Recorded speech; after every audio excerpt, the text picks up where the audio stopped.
Bali Scenery Apartment ទី2 លំនៅឋានទំនើបជាប់មាត់ទន្លេសម្រាប់ការរស់នៅប្រកបដោយផាសុកភាពនិងការវិនិយោគដ៏មានសក្តានុពល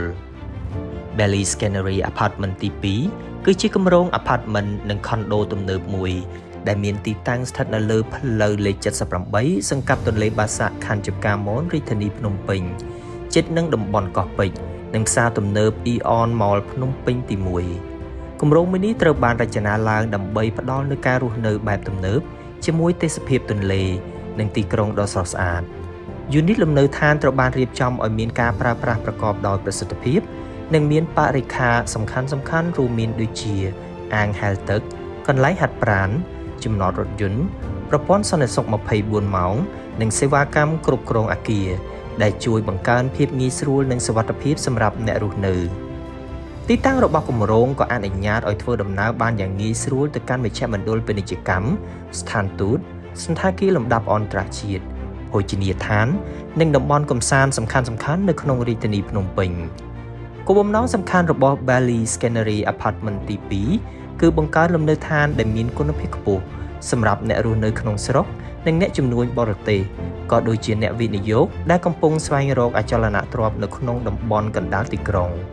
ការរចនាគម្រោងផ្ដោតទៅលើការរួមបញ្ចូលភាពផាសុកភាពបរិយាកាសស្ងប់ស្ងាត់និងភាពងាយស្រួលនៅក្នុងការចូលទៅកាន់តំបន់អាជីវកម្មនិងកន្លែងសំខាន់ៗដោយសារតែទីតាំងស្ថិតនៅជិតតំបន់កោះពេជ្រនិងតំបន់អភិវឌ្ឍន៍ថ្មីៗគម្រោងមួយនេះមានសក្តានុពលក្នុងការបំពេញតម្រូវការលំនៅឋាននិងការជួលពីអ្នកធ្វើការនៅវិស័យឯកជនអង្គការអន្តរជាតិនិងអ្នកធ្វើដំណើរអាជីវកម្មសម្រាប់អ្នកវិនិយោគ Bali Scenery Apartment ទី2មានសក្តានុពលនៅក្នុងការបង្កើនប្រាក់ចំណូលពីការជួលនិងការកើនឡើងនៃតម្លៃអចលនទ្រព្យដោយសារទីតាំងស្ថិតនៅក្នុងតំបន់ដែលមានតម្រូវការលំនៅឋានខ្ពស់និងជិតមជ្ឈមណ្ឌលពាណិជ្ជកម្មសំខាន់ៗយូនីតនៅក្នុងគម្រោងអាចទាក់ទាញទាំងអ្នកជួលរយៈពេលវែងនិងរយៈពេលខ្លីទោះជាយ៉ាងណាក៏ដោយមិនមានការប្រកាសជាផ្លូវការអំពីកម្មវិធីធានាផលចំណេញពីការជួលឬក៏ផលចំណេញថេរពីអ្នកអភិវឌ្ឍន៍នោះទេ